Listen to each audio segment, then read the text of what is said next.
Géopolitique le MAG. Steve Nadjar, Radio J. Bonsoir Léa Landman. Bonsoir Steve. Et merci de nous rejoindre dans la deuxième partie de Géopolitique le MAG. On s'intéresse avec vous cette semaine à la crise en cours en Syrie après l'offensive djihadiste assez inattendue contre le régime de Bachar el-Assad. Oui, bon, alors je voudrais d'abord commencer en introduisant le fait que pour moi, c'est vraiment un des conflits les plus complexes au Moyen-Orient, principalement en raison des intérêts et des alliances des forces sur le terrain.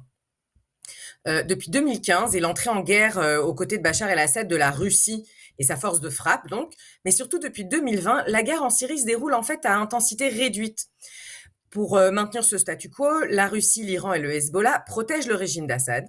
La Turquie préserve les zones du nord du pays contrôlées par les djihadistes et les rebelles de l'armée nationale syrienne. Et les États-Unis soutiennent des forces dans le nord et l'est de la Syrie. Alors la semaine dernière, en parallèle du cessez-le-feu, vraiment le même jour qu'a eu lieu le cessez-le-feu entre Israël et le Hezbollah a été déclaré, les rebelles syriens ont mené une attaque et pris le contrôle d'Alep, qui est la deuxième ville du pays, qui est un centre financier et industriel et en plus situé à 10 km de la frontière turque. Donc celui qui contrôle Alep contrôle en fait les passages commerciaux, légaux et clandestins évidemment. Et enfin, dans la province d'Alep se trouve aussi l'un des sites de fabrication d'armement les plus avancés de Syrie. Alors Léa, ce calendrier ne doit sans doute rien au hasard. Quels sont les acteurs en présence dans cette crise syrienne ? Alors voilà, j'ai pas une carte devant moi, mais on va l'imaginer. Donc la Syrie aujourd'hui, elle est divisée à peu près en 6 zones principales ou poches qui sont contrôlées par les différents acteurs.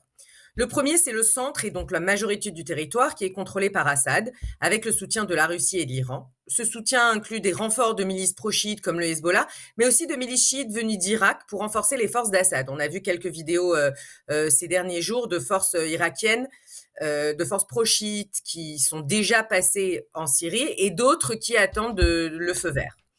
Sous le regard d'Israël. Pardon ? Sous le regard d'Israël, qui s'en inquiète. Oui, on va arriver à cette histoire d'Israël dans tout ce jeu, dans tout cet échiquier. Donc dans le nord-est, on a en fait c'est le nord-ouest du pays est aux mains d'une coalition de rebelles sunnites anciennement affiliés à Jabhat al-Nusra, qui est en fait le Al-Qaïda en Syrie, qui inclut également des milices turques, le HTC, donc le Hayat Tahrir Hasham, désigné organisation terroriste par les États-Unis et la Turquie, domine cette coalition. Ces forces sont prises à Alep et avancent vers Hama et Homs, tandis que la Russie bombarde Idlib, qui est donc la capitale en fait de cette région nord-ouest, et d'autres bastions stratégiques des rebelles. Je m'arrête une seconde parce que cette attaque des rebelles est intéressante parce que d'un côté, on a le HTS, qui est organisation terroriste d'après qui est aussi désigné terroriste en Turquie, mais en même temps, cette attaque a été faite également par les milices pro-turques. Okay ? Donc d'un côté, on se bat contre Al-Qaïda et d'un autre côté, on soutient le mouvement rebelle. Dans le nord, on trouve un territoire non négligeable qui est sous contrôle des forces démocratiques syriennes, qui est composé de Kurdes et de tribus arabes qui sont soutenues par les États-Unis. Après, on a 2 enclaves sunnites pro-turques aussi dans le nord, opposées aux Kurdes, d'où les Turcs en fait mènent leur combat contre les Kurdes. Et on a aussi 5 poches dans le territoire d'Assad où Daesh reste actif.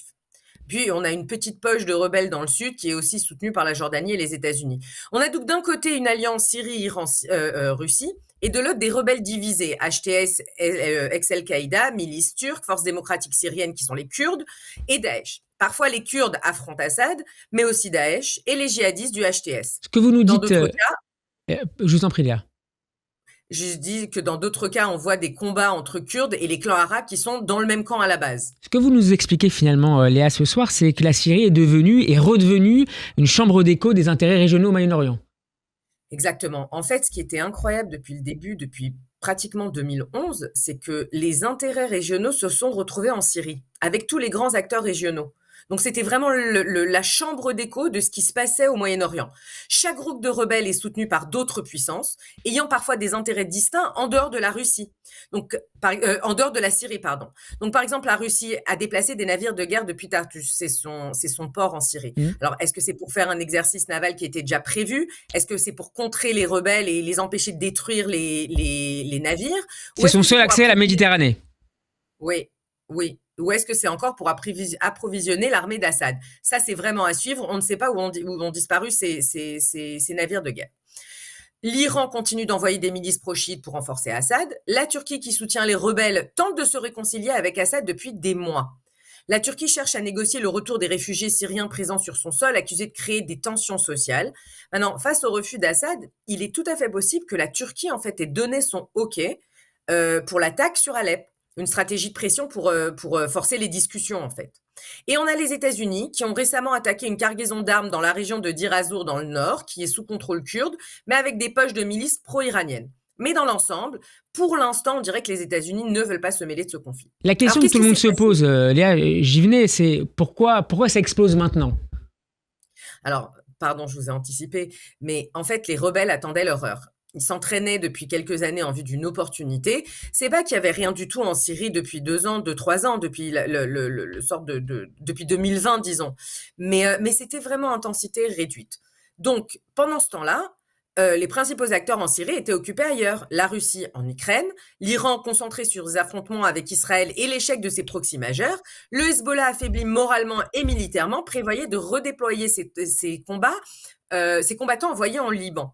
Donc avec tout le monde distrait et moins de troupes sur place, les rebelles ont lancé en fait leur offensive et cette situation complique vraiment la position d'Assad qui semblait en fait en voie de réintégration dans le Moyen-Orient avec des visites officielles avec les pays arabes.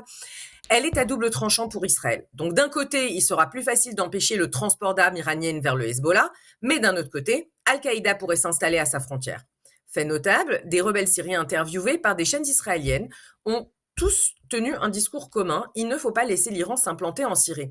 Déjà, je trouve ça assez incroyable que presque chaque chaîne israélienne a eu un rebelle interviewé. Pourquoi c'est incroyable ? Parce qu'on n'oublie pas que c'est quand même Al-Qaïda. Léa, vous avez lu pour nous, comme vous le faites chaque semaine, des analyses de chercheurs, en particulier une analyse publiée par le think tank français, l'IFRI, l'Institut des Relations Internationales, sur les relations interproxy. Racontez-nous. Alors, honnêtement, c'est un des papiers les plus intéressants que j'ai lu dernièrement sur ce sujet parce qu'il donne un autre angle. Ce papier a été écrit par Kevin Thiévon, qui est conseiller politique de l'opération Chamal, donc la coalition internationale contre Al-Qaïda en Irak, contre Daesh en Irak, et de la mission de l'OTAN en Irak, et chercheur invité à l'International Institute for Strategic Studies. Il dit comme ça. Depuis l'attaque du Hamas contre Israël, les proxys de l'Iran regroupés sous l'axe de résistance, donc le Hamas, le Hezbollah, les Houthis, les milices irakiennes, etc., ont intensifié leur coordination. Cette dynamique post-7 octobre a introduit une décentralisation accrue où les proxys en fait coopèrent directement, souvent sans la médiation de Téhéran. Ce réseau horizontal renforce l'efficacité opérationnelle et résilience stratégique de l'axe, tout en réduisant sa dépendance à un centre unique, rendant ainsi l'ensemble moins vulnérable à des crises internes en Iran. Donc cette coordination interproxy se manifeste par des actions conjointes inédites, comme entre les Houthis et les milices irakiennes, qui partagent désormais centres de commandement, projets militaires communs, déclarations communes, etc. Bagdad joue un rôle de hub, en fait, pour ces collaborations, facilitant le transfert de combattants et les réunions stratégiques. Maintenant, cette dynamique s'étend aussi au Hamas et au Hezbollah, qui, malgré leurs différences idéologiques, on l'oublie jamais quand même, et opérationnelles, annient leur stratégie sur la base des priorités régionales communes. La Russie, un petit mot quand même, parce que c'est vraiment l'acteur le plus intéressant dans cette histoire, dans sa logique de confrontation avec l'Occident, s'est rapproché non seulement de l'Iran, mais aussi de ses proxys. Depuis la guerre en Ukraine, Moscou a intensifié ses liens avec le Hezbollah, les milices irakiennes et le Hamas, fournissant des armes, du renseignement et un soutien diplomatique. Ce rapprochement s'est accéléré après le 7 octobre avec des initiatives russes pour défendre politiquement les actions de l'Axe sur la scène internationale, tout en renforçant évidemment leur capacité militaire pour contrer les intérêts israéliens et américains. Léa, il nous reste 30 secondes pour les conclusions. D'accord. Alors, pour lui, sa conclusion, c'est de dire que des défis subsistent quand même. Moi, ma conclusion est un peu plus agressive. Je pense que l'axe de résistance va très mal et que malgré cette coordination et coopération apparente, les proxys iraniens sont dans une situation difficile. En Irak, pression américaine et du gouvernement irakien. Au Liban, le Hezbollah, malgré sa résilience, ça va nécessiter quand même beaucoup de temps pour se relever. Le Hamas, quasiment terminé. Alors, les Houthis, bien qu'ils soient actuellement les mieux positionnés parmi les proxys iraniens, doivent quand même gérer un État. Voilà.